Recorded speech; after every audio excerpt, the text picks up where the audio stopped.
It is Friday already. Welcome live at the Nutmeg Tavern. So welcome into the tavern here. I'm your host, John Townsend, and we're going to be talking all kinds of fun stuff about what we do here on the channel and about history and questions and all that good stuff. I am joined by Ryan behind the bar. He's cleaning up back there. Wow, there's a lot of mold back there. Anyway, it's like we forget. It's like Friday, we leave at 5 o'clock, and then everything turns green. Across the time warp on the other side of the universe is Aaron on the console. And he is making that live stream happen. He's making sure our new equipment is doing the right thing. Got my new soundboard. Right. He's got the new board going. And Kyle is in the chat, and he's taking questions, and he's keeping you guys on the straight and narrow. I've got nothing new, except for this new glass of moldy whatever John just put on my table. Yeah. So we're here, and we're ready, and it has been a hard week. Maybe not for Aaron, but for all the rest of us. We've been working hard, getting ready for this next big. Where are you going, Aaron? Move the mic up a little bit. He's always there. You go. It's always so choosy about being able to be heard. So, no, but we've been working really hard getting ready for next week. We're gonna be working on that cabin stuff and getting the prep done and getting all the stuff around. Thank you, sir. There, something to drink. Thank goodness. So Kyle has been out there. Ryan has been out there. Brandon we've been hauling on super heavy logs and getting all this stuff ready. So it's going to be exciting. I've been there in spirit. Yeah, Aaron's mostly been spending all the time in air conditioning. So we decided, it's like, yeah, let's work on this cabin project. It instantly got 86 degrees outside, and with just like 100% humidity. It's just killing us. I'm going to start off with just a couple of sprinkle in questions from the Patreon folks, the folks who support us on Patreon. Let's see, where was the one? Rosalind has a couple of questions, and one of them was, when you are going to living history events, do you take on an impression of another person from the past, like Carol does with Maggie? If yes, whom? No, I don't. I'm usually so kind of freaked out, busy thinking, what am I, how am I going to interact with this, and what things of this event do I want to bring to people on YouTube, or what am I, who am I going to interact with? I don't have very much time to personally interact doing first person, which I think would be a lot of fun, but I can't take out and get the kind of things we do here on the channel done if I take a whole bunch of time and do that. But I think it would be very, very fun. Let's see. This is R.G. DeStolf. And he says, you've mentioned in past videos that not all the colonists were on board with the fight for independence from England. What were some of the reasons or justifications as to why some colonists just did not agree with independence, besides the obvious fear from punishment? Thank you for what you do. There was a great quantity. I mean, possibly even, say, more than half of the people in the colonies weren't necessarily in favor of independence. After all, a great quantity of them came over from Great Britain. They were descendant from that. They felt a great connection with the mother country, and there was no real. It was like, well, we may not be getting represented as if we were in Great Britain, but in some cases they had it easier than people in Great Britain, even though they weren't necessarily represented in exactly the same way. But they were represented at least in their own sort of little, local parliaments. In some ways, they were sort of left in benign neglect. It was just like, we're just going to kind of let those guys do their thing, and we're going to pretty much forget about them. We'll make some laws and bug them every once in a while, but mostly they were sort of left on their own to do what they needed to do. Sometimes that was a bad thing, sometimes that was a good thing, and so there were a lot of people that didn't really have a great issue with that, and didn't think that having this rebellion, whatever it was that you want to really, revolution that you want to call it, didn't think that was necessarily a good thing. And I think part of what really drives more and more people to choose that is how Great Britain reacts to the reaction, or to the action of the colonists. And it's their reaction to the people in North America saying, maybe this isn't so right, that drives more and more people towards, yes, we need independence. These guys aren't reacting properly to this. So there's a lot of good reasons to say, no, we want to keep connected with this. But obviously, as the war goes on, and boy, what's going on? Somebody's phone is alive over there. Anyway, that's my answer for that one.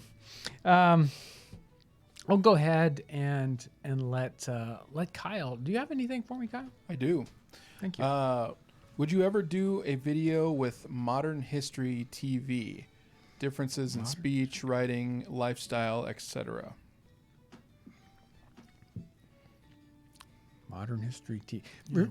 Repeat that again, or interpret that for me. Would you ever do a video with modern history TV, like a history show? Is that a name of a channel or a show? I Maybe don't it know. is. We'll do some research on that one. I have when no you guys- idea. Can you guys look that up, Modern History TV, and see if there's like an actual thing? Okay. We'll move on to this one. I wonder how land was cleared for homesteading. Yeah, well, you get a big felling axe. We've learned this pretty quickly. I was reading in one of the 19th century pieces where they're this journal or memoir where he's talking about his father clearing their land, and I think he talks about having a 7-pound axe, and that's a heavy felling axe. And it turns out that if you really want to get something done with an axe, you want to have a very, very heavy axe, because it really goes through the wood like crazy. If you can pick it up and move it, it'll really sink into the trees. So they would cut these trees down and pile them up as best they could if they had oxen or whatever, and then burn them in great big piles. And the one journal is just so great because he talks about just they're burning these great big piles of trees, and it kept the mosquitoes away. The mosquitoes were horrible, but where they were always kind of trying to clear this land from all these trees, there was a lot of smoke, and it actually protected them from the mosquitoes at the time. The trees were this just immense resource, but they were also a thing keeping you from making food. So it was, how do we get rid of these trees as fast as we can? They definitely would, of course, build their houses out of, these trees. But when they're giant trees, they're not even useful for that. But the other thing that they got out of these trees was the making of potash or pearl ash, where they would burn these trees down to the ashes, and then they would take those ashes and use them to make potash and pearl ash for various different chemical processes and fertilizers and things like that. So it was mostly a cut those trees down and burn them up kind of an operation where you're trying to make your land. I'm gonna get a couple donations real quick, and that Modern History TV is a YouTube channel that covers the medieval time period. Looks really cool. I'm gonna definitely want to check it out. Cool. I don't know where they're from though. I'll have to look into that. But yeah, let's do a couple donations. Sure. And thanks everyone who's donated so far. Mr. ACP 1911, thank you. Thank you. Speed and Style Tony, thank you.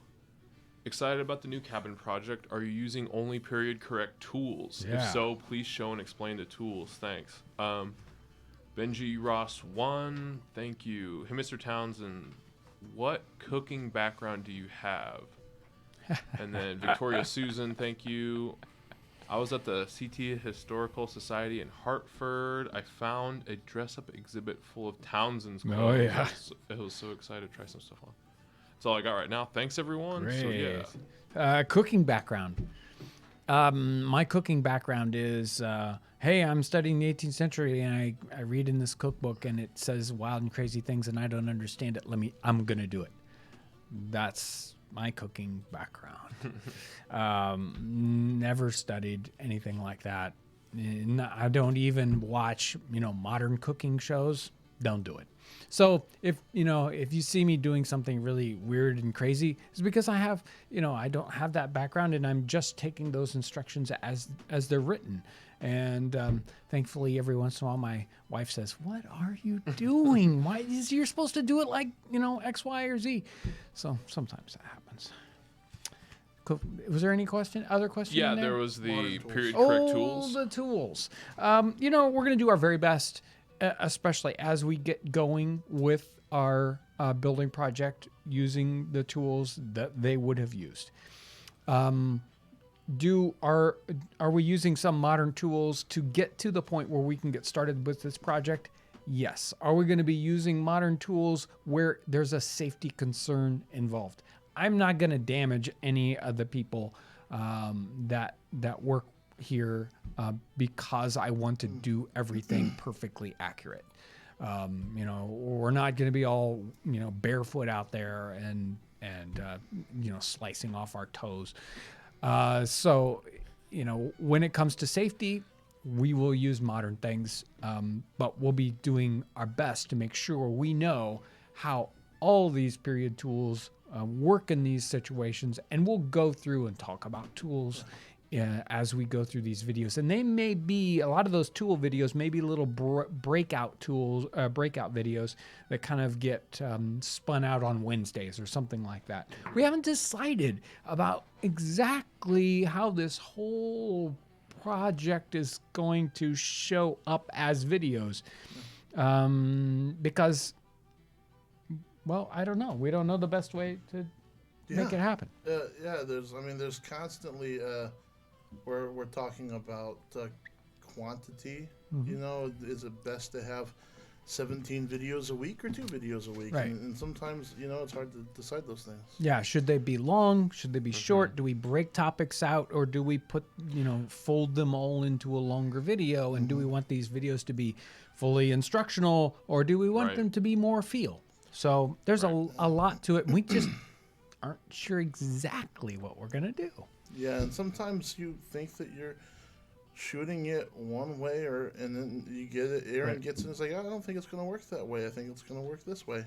Usually he's got a pretty good idea going into it, but hopefully it'll feel a bit like how the dugout canoe project went.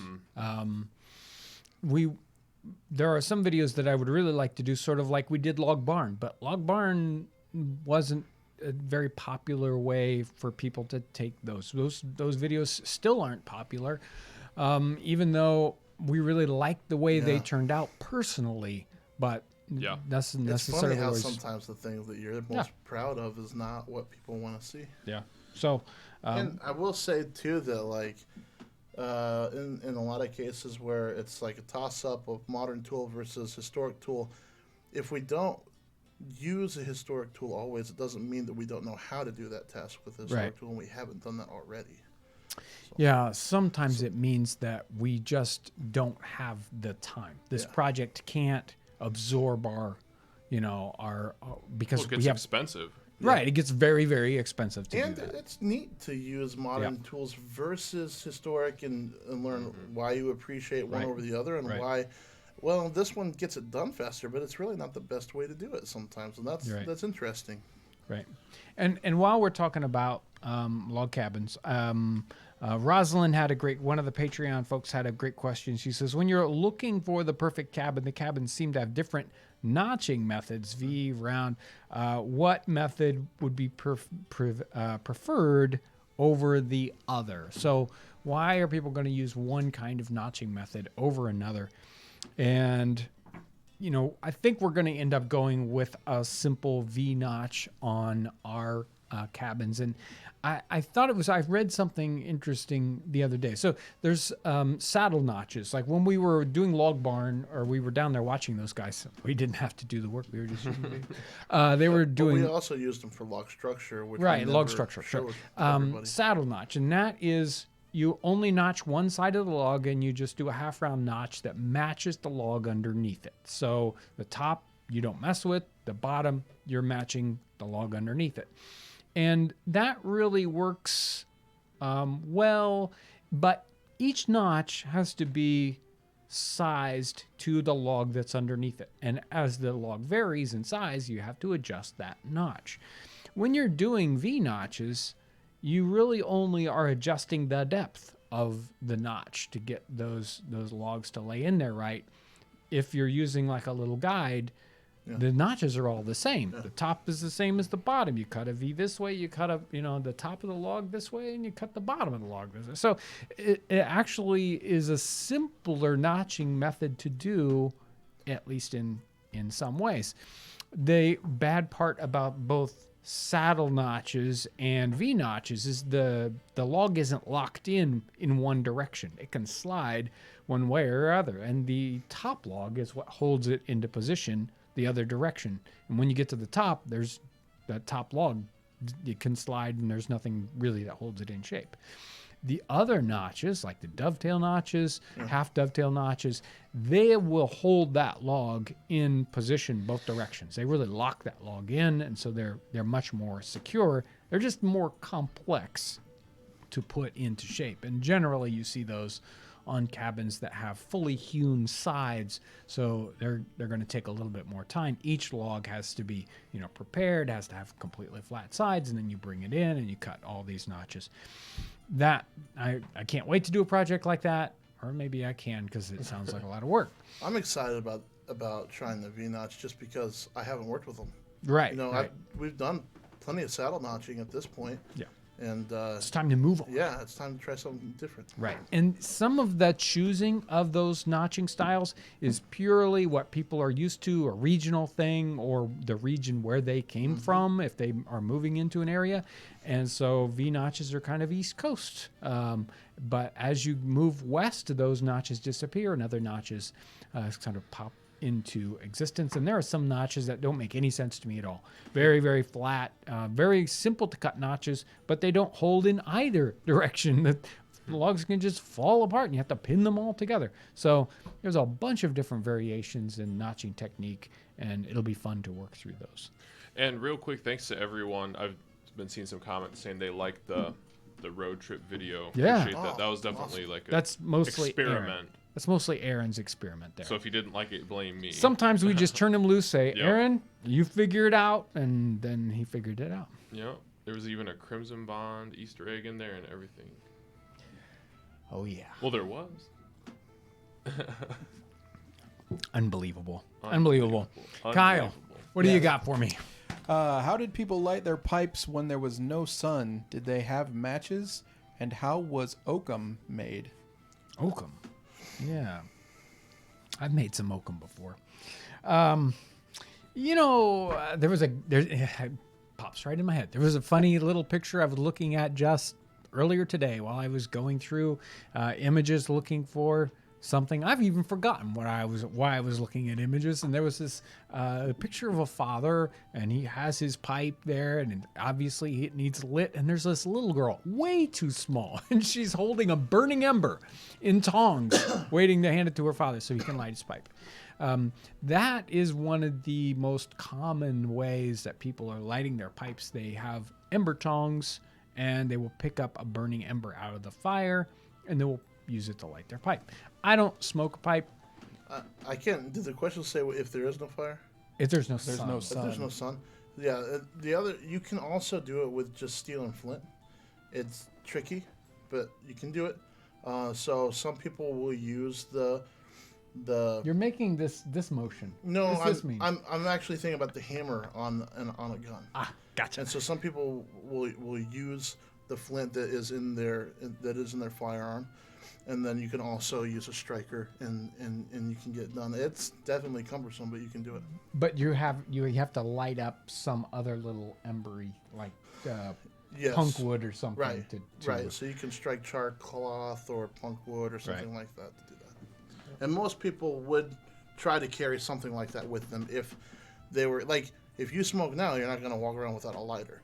They're not going to walk around without something to catch spark to light their pipe. Right. And if you look at 17th century paintings, you'll often find ember bowls, especially Dutch 17th century paintings with pipes. And you'll see these little ceramic bowls, which would be full of embers, and people they would have those setting on the table so they could keep their pipes lit with this easy to get a hold of fire. Today being Friday the 13th, what were some major superstitions people had in colonial times? Oh, I forgot about that. They had a lot of fun superstitions, but I think most of them we probably connect with today. I don't have any off the top of my head that are going to be, stranger than what we normally think of. So I'll have to chew on that one. Yeah, and all the Salem stuff is like pre this era too. Yes. A lot of people are saying that in the chat, like, Sure. oh, the witch trials. Yeah. Right. That That's was all even done by this 17th century. Wait, yeah. Yeah, It's that's all quite a ways pretty beforehand. early stuff. Yeah. I think it is interesting though that there were different cultures with their different, scary stories and beliefs, and they're all coming together. So it's kind of neat. Would that first cabin be placed on the new farm be made for the family, or would it just be for one person? It's going to be made for a family in cramped conditions. That's the kind of they're used to. They're used to that kind of situation where everybody might be smooshed into a very small space, because they see that around them all over. So you're going to build that small cabin, and when you think about how people are living anyway, or even how we live in our houses today, we have these bedrooms, right? But that's just where people don't spend many people don't spend a great deal of time in their bedroom. They all basically live in one room anyway. Everything happens in the kitchen, right? Or everything happens in one part of the house. That's what's happening there. They just only have one room, and everything's happening there. And the idea of cramped living conditions for a short period of time is not strange to them at all. How did people cook chicken whole in the 18th century? Well, we've got a great video where we have I think it's the Thanksgiving Day or the Thanksgiving series, and we cook a turkey and a chicken. And the chicken is done with a string right there. You truss it all up, tie it up, and then hang it by a string by the fire, and you just kind of spin it every once in a while. And that worked out really well. I mean, I think we're going to end up doing some of those similar kind of cooking things as we're doing the log cabin series. So you'll get to see kind of cooking, building happening at the same time. We're going to have some fun with that. That's one of the best ways, but they could also just truss that guy up and chuck it into a thing and boil it. So boiled chicken was a very, very common dish in the 18th century. I don't think I've ever had just boiled chicken, right? But they certainly did that. And it was one of the ways you could cook it without worrying so much about it. When you're boiling things, they can only just get so hot, and they don't overcook. So it keeps it moist, so you don't have to worry about getting strange and tough. And so it's an easy way to cook things, especially when you don't have a lot of complex equipment. So boil it. You can just roast it over the fire. Again, you have to worry about that bird getting tough.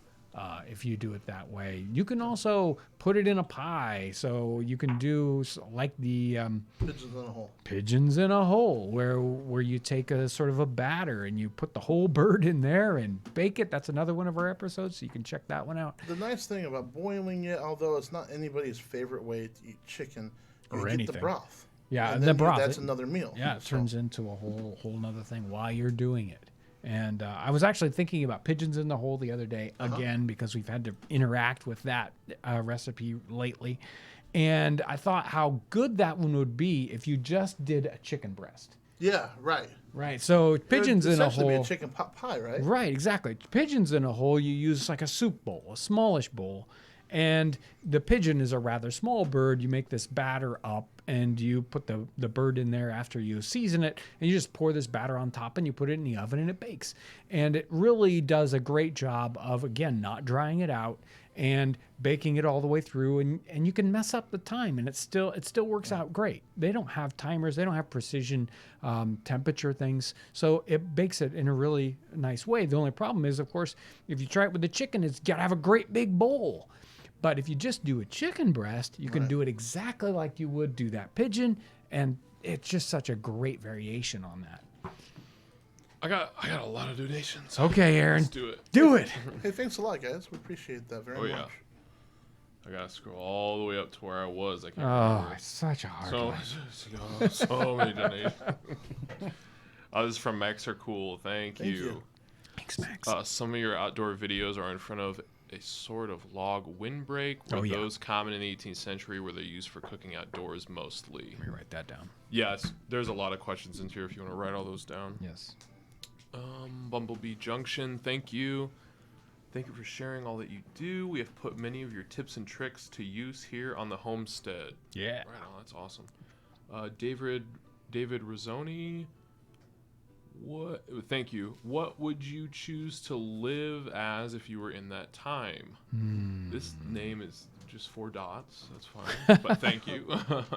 Is there historical use of white gravy? You made a video about gravy, especially brown gravy. How about the white version? Okay. David Dinelli, thank you. Why are so many cabins built with flat sides and not round logs?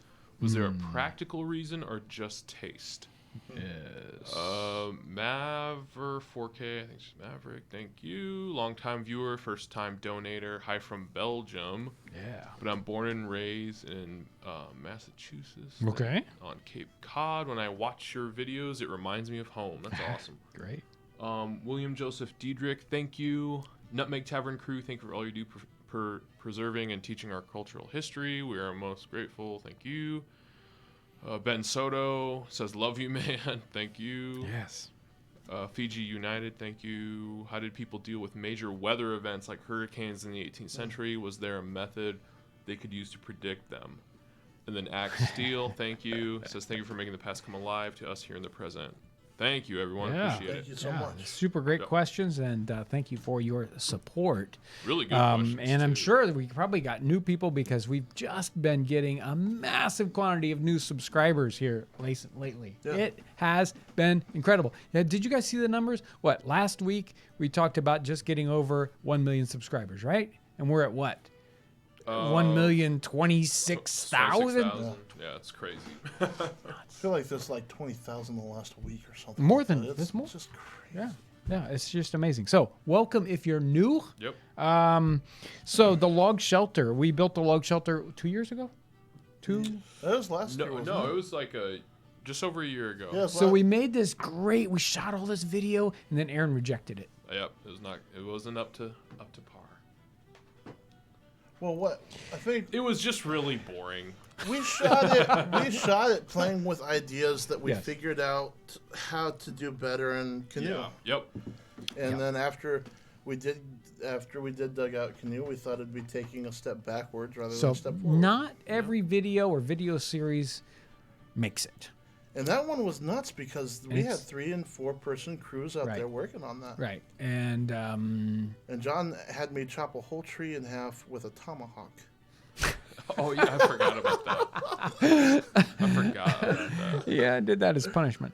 Anyway, so yeah, the log shelter. There's footage for that. There's almost a whole video for that, but When we get some free time, I've tried it 3 and 4 times, and every time It's he not goes gonna to visit it looks like too much work to him, and so he decides he's not going to do it. It's Well, not going to happen. at this point, it's a retrofitted video. Yeah. And then we'd have Right. to read. It's just like, So But it's not just a windbreak. it's not just a windbreak; it's a 3-sided shelter, and we used, and it was a learning experience. All the things that we're going to be using on cabin are things that we learned from that and learned from the guys down in Tennessee and Jim Wilson and those, we learned so much from those guys, and we came home right away and basically did the log shelter so that we would cement all those skills. And now we're going to do the cabin. So we'll get to see them. Of course, I'm sure we're going to learn a lot more. We've already learned more, like hickory logs. You do not want to strip hickory. The knowledge that somebody like Jim has that's built so many. Yeah, Incredible. well, my thing with the cabin we're doing, that chimney looks like it's going to be the most, like getting up that high and getting the logs up there. That's going to be crazy. There's a lot of stuff with this that we haven't done yet, right? Yep. Because we built an open face structure. Yes. We didn't have to deal with windows, Cutting and doors. Well, even in the raising a log barn, there's no chimney or anything on it. No. There's Right, some yeah. So it's like, we don't know. So there's what going to be else it's gonna some learning. Yep. It's going to be a lot of fun. It's going to be fun, and it's going to be challenging. So I'm excited.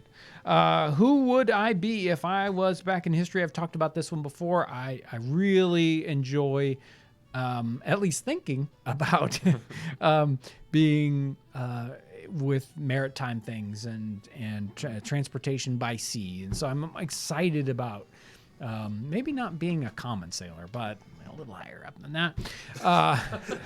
John wants to sit in his cabin eating I'm food. going to sit in the chair and say, hey, you guys climb that. No, way up there. And I'd be a CEO. He wants to get Admiral around to sleep in John. his hammock while everybody's working for him. wow, this is sounding good.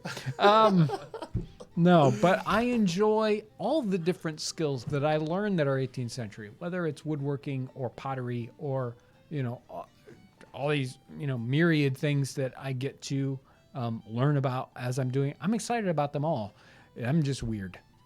So next, white gravy. There are a multitude of great, interesting sauces and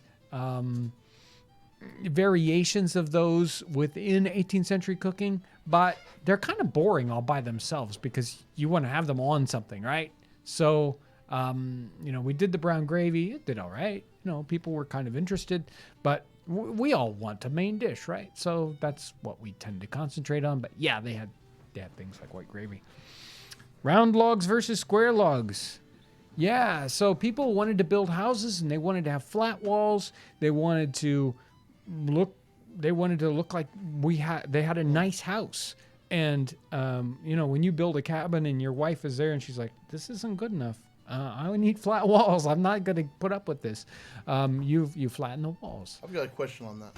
Yeah. Was it all? I think it was also so that they could use a much bigger log and have the height without having the sides and all the way. Without having a weird 24-inch Right, exactly. wide wall. Some of that, yeah, So certainly. you can get like super tall logs to stack and not have all the weight and Yeah. it be Yeah, cumbersome. and all it that. it gets ridiculous to have a wall that's super Right. super duper thick. So I think that's yes. Take a lot of time. I'm not done yet.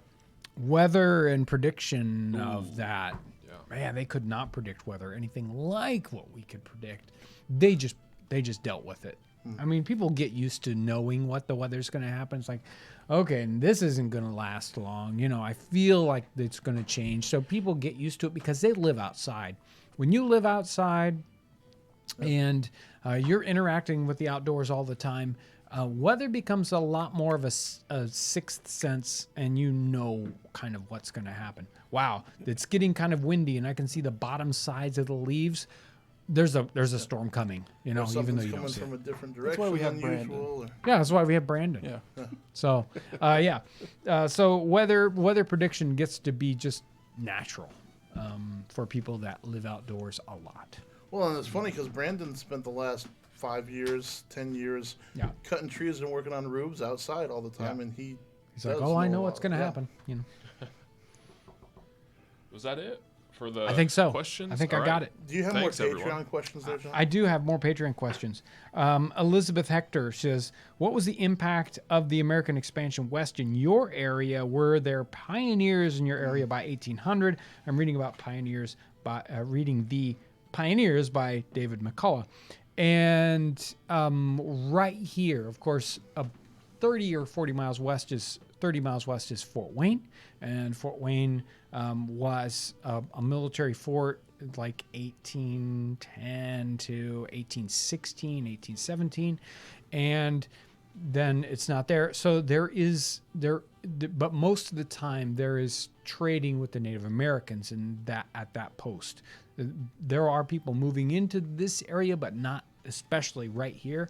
This area, like where I'm standing, sitting, wherever we are, right here, certainly after 1836, 1840, there was some treaties that changed the way the land was having. They ran all the Native Americans off, and so this doesn't get settled until basically the 1840s. I think the first building that gets talked about being built within 20 miles of here is 1845 or something like that. So and Indiana became state in 1816. 1816, but right. So all that was south of here.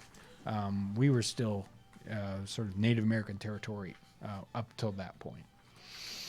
There's a great question. Michael says, can you discuss coin silver and its use instead of sterling silver in the 18th century? As I understand it, it's because the colonists didn't want to pay taxes on importing sterling silver bars, so they just melted down coins to make things like silverware because 90% silver was good enough compared to 92% silver.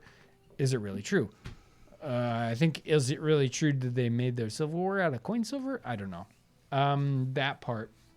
The idea of silver and its alloy and how much it's not silver is really interesting going on through the 18th century, how much the alloy is debased and what it's being used for. And sterling silver is kind of one of those standardization that happens something like in the 18th century, that 92.5% silver.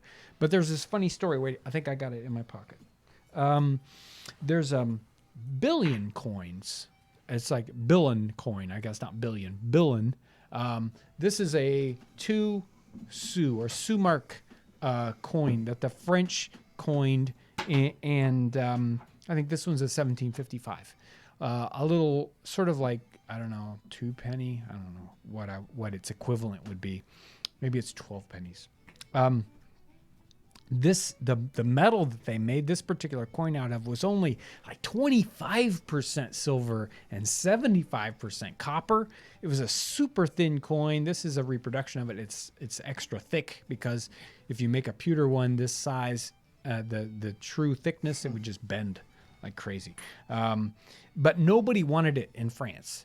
Everybody's like, that coin isn't really silver. It's just like fake silver. It's only 25% silver. So they sent it to New France or Canada at the time. They say, well, we'll give them the junky coinage that nobody actually wants to use in France. Real similar story is the English did the halfpenny. That's the harp halfpenny, the Irish halfpenny. Again, nobody wanted to use it. We'll send it off to the colonies. They're desperate for coinage. They'll use anything. The idea that coinage is debased, that the alloy is, less than it could be, less than it should be, happens, all the time. Coinage was really tough to get a hold of in the 18th century. I think the idea that they would melt down silver coinage to use for silverware, no, I don't think that's going to happen at all because the coinage is so hard to come by. There we go. That was my answer to that one. Kyle, you can go ahead. Okay. Was there an alternative for fatback when you don't eat pork in the 18th century recipes? Suet? What? Was there an alternative for them then, or is there an alternative now for people wanting to make these recipes? Probably means that. Yeah. You probably could answer both. I'm not sure how I would answer it. I mean, it depends on what you're trying to get out of your fatback, right? Right.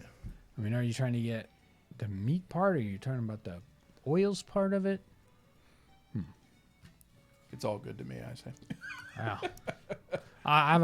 I'm not sure how I would answer it and how they were necessarily thinking about using it and what substitute they would. So I don't know. It's interesting. I'd need more to chew on if I was going to answer that. Wow. Oh. Jeez, Good one. Louise. All Good right, that's one. it, everyone. Have a Yep. good week. Yep. No And lightning we're done. round. See you later.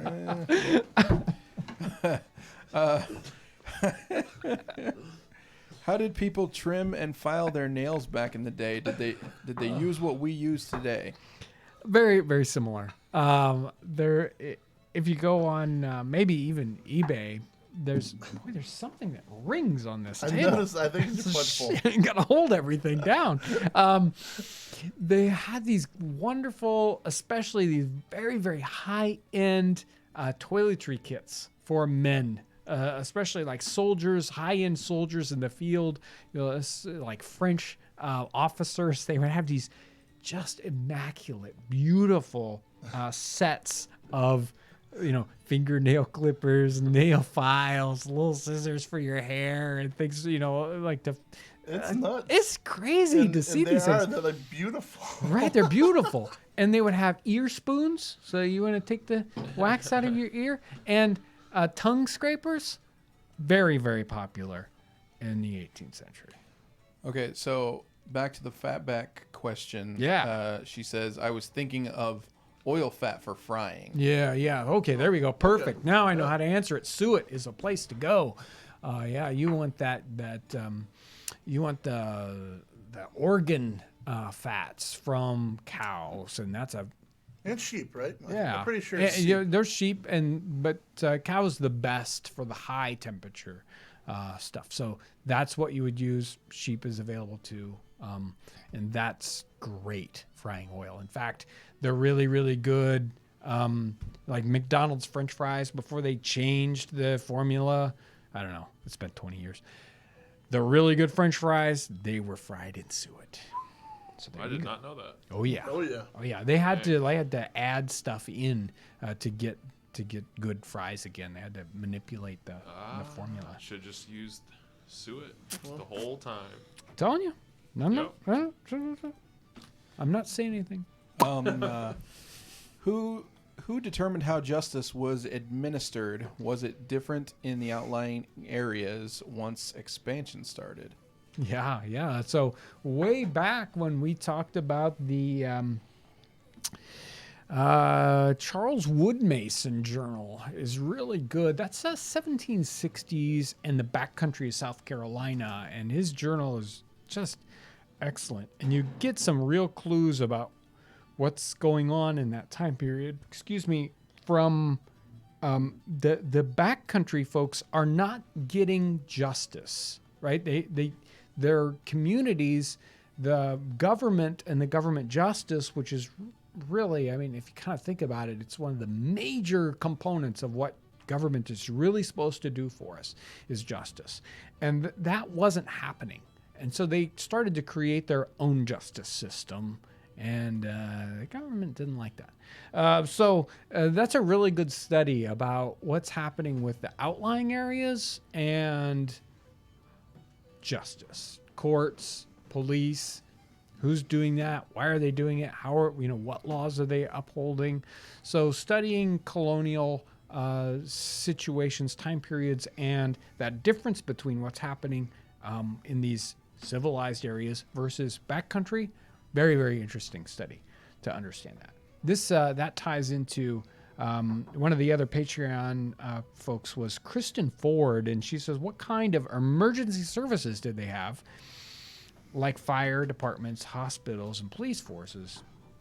And it kind of ties in with the idea of just how much of our system that we currently have was based upon our system now is based upon what was happening with local governments in Great Britain in the 18th century, and how that was kind of mimicked in the colonies the colonies keep those systems, and we keep those systems here in America today, but they actually kind of changed a good bit. And what happens in Great Britain versus North America is really interesting, even to this day. We kind of seem to have more of that English system of the 18th century than they have. So, in some ways. Fire departments. Benjamin Franklin was one of those early people who said, yeah, we need to come up with a fire department. I think you had to subscribe to the fire department, though, if you wanted them to come and put out your fire. Hospitals. Yes, hospitals were so important. And, of course, in the time period, that was mostly a church kind of function. So, these Christian organizations would build hospitals. I don't know if I'd want to go to an 18th century hospital, though, because all those sick people are there. Hospital, police forces. Oh, that is such a study to understand what's happening with. You did some cool reading on the police force. Yeah. Grabbing citizens and fulfilling their role. Rotation. Yeah. That was neat. Yeah. So there's some of that is a sort of a local conscribed constable force, where it's like, oh, it's your duty to be the policeman this week for our town, and every 2 months you'd have to do your policeman duty and go around. And it sounds like it could have some really good things to it, probably really weird and bad things too, but also, and even Mike Miller in his video, he talked about the gunsmith not wanting to do his duty. Maybe he was talking about militia, but there were other situations where it was police force situations. I think it was a Quaker who didn't want to be the policeman that time, and he had to pay a fine because he didn't. So there's a lot of really, really interesting stuff to learn about these. And the communities all were a little bit different. They all had their own kind of take on it. I imagine it'd be like jury duty, and how that always comes along when you don't have time. It's like, I know I need to do this. This is not a good time for that. I wonder what the fire department did when they got 1 million subs. Good question there, Kyle. Was that a question? Was that Kyle's input, or did somebody else say that? That was me. Oh, okay. I was making a joke, and I failed. All right. Speaking of which, Speaking of jokes. Woo. Did you really have something, or you wanted me to ask a question? Okay. How common was the shoe industry in the 18th century colonies? Were they imported a lot from Europe? They were imported a lot. You'll even find they had these odd things where it's like, send me some shoes. Somebody like mail order in the time period, right? They'll send me some shoes. No sizes. You're just like hoping they're going to fit the guy. I don't know how that worked. I think they fit all so poorly that it really didn't matter what size you got. I never would have had a pair of shoes. No, ever. no. Never, ever. His foot's like this big. I don't know how you ever find shoes. What is it, 16 or something? He's not Shaquille O'Neal. 16. You can't. There's no way. I'm surprised. Yet I come in with shoes on my feet every day. Yeah, every day. Like multiple shoes. I don't get it. Let's do some donations. For real though, can I do some? Yes. For real. I got a lot. And Kyle, you better get ready for lightning round. Oh, I am. And I still have some ready. Patreon questions. Okay, fire in those lightning round yes or no questions, people. I got to remember where I left off. Okay. Weather here we prediction. Go. What's that? Weather prediction was the last one I've got for you. Axe Steel, I think was the last one.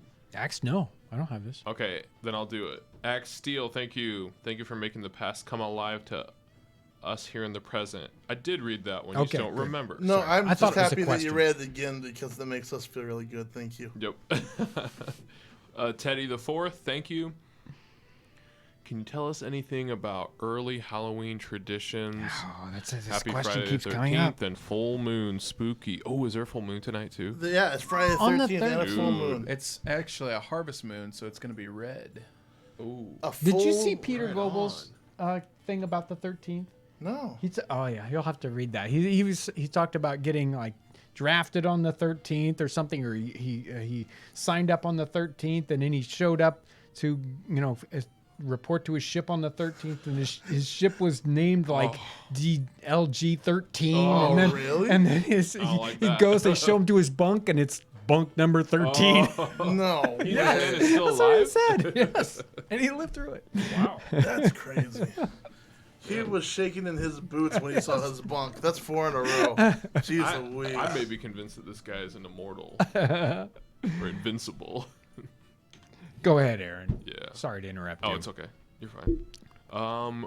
Ryan Johnson, thank you. God bless you and your family. Were there any common defensive structures built within the average villages to deter or defend from any sort of attacks? That's a good question. Yes. Singing, Steel Forge, and Workshop. Finally got to get in on a live chat. Love all of you. Been watching for months. Thank you so much for the content. Thank you. Thanks a lot. This is that ... account again. White gravy with eggs and chives. That's pretty traditional here in Finland. Okay. Oh, yeah. Right on. Logan C, thank you. Thank you. Yes. Hey guys, glad to see the new live stream heading home. Hope you guys will have the fiber internet soon for more videos. We got it. Oh, yeah. We're cooking with grease. Yep. How was the relationships between the Native Americans before and after the French and Indian War? Yeah, I saw that question earlier. Yeah. Keltoid 5, thank you. Can't make the live stream today. Just want to say hello. Hey. Thank you, Keltoid 5. Gutnick. What? Thank you. What kind of dog breeds did people have in the 18th century? Thanks, everyone. Well, if you're writing that down, I'm going to say thank you so much. I keep getting emails and messages and customers in the store that say they just listen to the live streams when they're driving to work or when they're at work. Yeah. And we really appreciate that. Thank you so much, guys. Yeah, and I'm gonna get to these questions, but that reminded me of Tom Langer's letter he sent me. Which, thank you, Tom, for that letter. If you're watching, so the fortifications did towns and cities, if they had a situation where they thought that they were worried. So there were a lot of, depending on what time period it was and where they were at in North America, there were times when you were worried about external forces, whether it's a warring nation or Native Americans or whatever it was. They certainly built fortifications, and there are a lot of different kind of variations on that theme that you'll see when you study those time periods, and sometimes they would have full blockhouses and paled fences. Other times they were simpler fortifications, or places where people could go to defend themselves. But it was very common in the 18th century. I got dog breeds. What was that other? Were there other questions, sir? Let me scroll through. It was the French white and gravy Indian one. War relations with natives. Right. Yeah, Oh, yeah. relations The with Native Native American Americans relationships from, say, the French and Indian after War, the French before, and after. Indian War, and Right.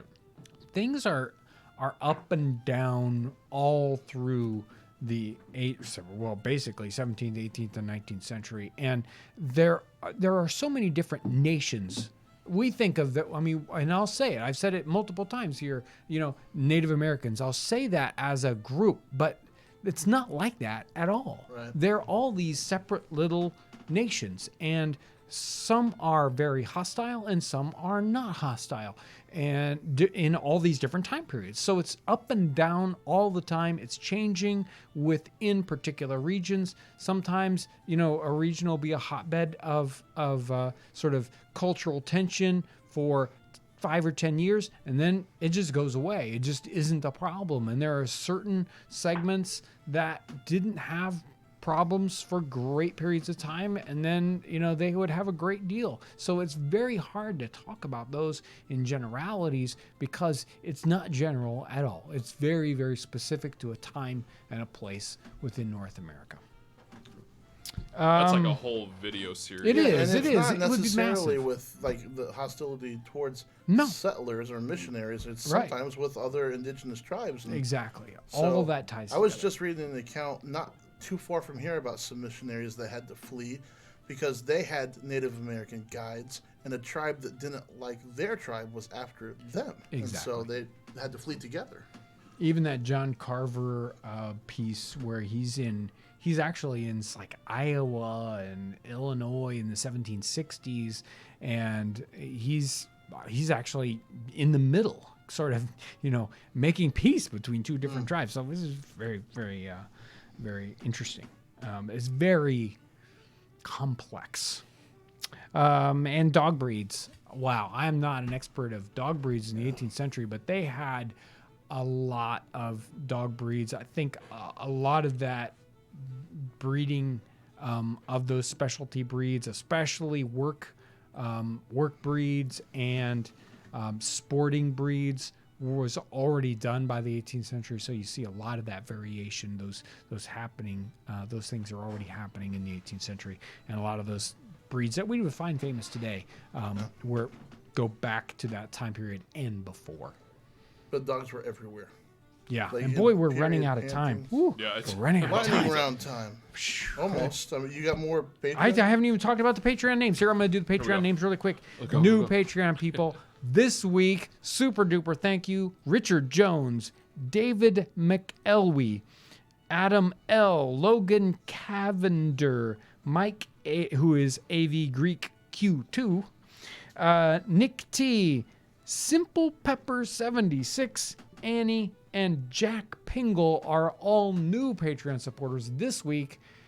To you, thank you, and to all you continuing Patreon supporters, double thank you. Was that even Thanks, right? everyone. They're all in the even amount of thank you. Thank you. Thank you.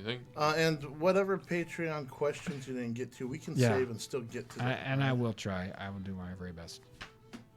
Right on. Lightning round time. Lightning. All right, here we go. I'm ready to get struck by lightning. Does Townsend sell gift cards?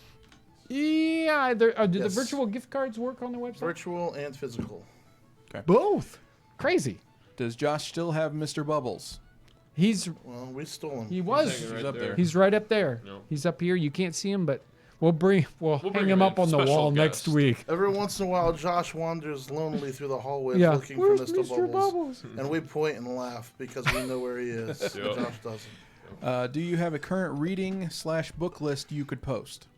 Wow. People ask for that. And I'm afraid that it would break the internet if I put up my reading Since list. John reads 40 books at the same time. It's bad. It is bad. We were talking about that just the other night. It's like, I think in my house, not in my office, we get at least a dozen new books a week. And in my office, it's even worse. All right, lightning round. Remember.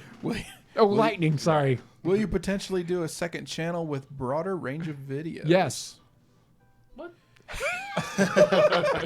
Aaron just fell I over. hit my head on the stream, and then he said, "Yeah." Aaron's on the floor right now. Dude, you should see my face when that question was. Then John goes, "Yes." All right. Is that a werewolf on your tavern sign? It's a wild boar with a nutmeg in his mouth. How's the river? Is it safe for the canoe trip? We hope it will work, although it might be too was gonna say, low. might be a Right little now the too river's safe. low. We're going to get some rain. We're just Okay? gonna walk. We're going to gonna have walk to the drag the canoes the whole way. It's a river walk. Did Scots wear pants or kilts? Kilts. So they had both. There's some great funny pictures of plaid pants in the 18th century. I'll just stop there. And last one, was there a tick remedy or bug spray used in the day? Smoke mostly, like I mentioned earlier. So There we go. That would be That's it. That would be the. I'm going to read this last question, and I don't know how to even answer this one. This one's Julie Esper, who's one of the Patreon folks, who says, are you referencing a particular journal or book in the planning of the new log cabin? Somebody else asked about that one reading I read in 1790 while I was in the van and reading about that building of the first cabin. That's from the memoirs of Benjamin Franklin that was printed in 1790. So memoirs of the late Dr. Benjamin Franklin with a review of his pamphlet related to blah, blah, blah. It just keeps going. But the second part of her answer or question is, will this structure, the cabin that we're going to be working on, be located at the Nutmeg Tavern community? Can it be visited once it's complete? Time to go. Okay. And I just, Let's complete it, and then we'll. we'll talk about You that. guys might not want to see it. Yeah. You don't know what's it going could to happen. be horrible by the time we're done with Yeah. it. So, It looks like the Three Stooges built it. yeah. So a lot of people come visit the store here where we're at right now. That's in Pearston. The cabin's going to be located a couple of miles south of town, and we don't know what that's going to do in the future. So Townsend is currently purchasing a tour bus Yeah. to shuttle people from the store location. feels that bad sometimes. Yeah, we could do it like that. Whew. I'm tired, and I think we've done it today, guys. Yeah. You've Yeah, done we a did it. tremendous Pretty job. good Thank day. you, thank you, Done good. Ryan, Good stream. Aaron, Kyle. A special thank you to the Patreon people and everyone who helps support us on Super Chat. That really helps let us do things like the cabin project. This cabin project is going to take a lot of man hours. It's already taken a lot of I've been trying to do it for 20 years, so it's already taken a lot of resources and tools and whatnot. We're getting a lot of other help, people supplying some logs and whatnot. We'll talk about that as we do the videos. Yeah. But the real support, what we get here on the channel, is all you guys out there that are watching our videos, commenting on them, sharing them. There's been some great shares on Facebook and other places where people share our videos, like that guy who shared the fried chicken on Reddit. Yep. Oh, thank you. you so much to that man, Thank woman, whoever it was. Yeah, there've been a lot of special folks out there in the community that watch our videos that help us to just a tremendous amount. You just don't know how much you support us sometimes. when Because you of do those something like shares, that. and we're getting people emailing us that they're not involved with this. Yeah. All sorts of different kinds of people, and we really appreciate Right. all your help. Yeah. So thank you, everyone out there, for everything you do with this channel. And thank you for your great support. We could not, and I really mean this, we could not do it without you. Thanks for watching today.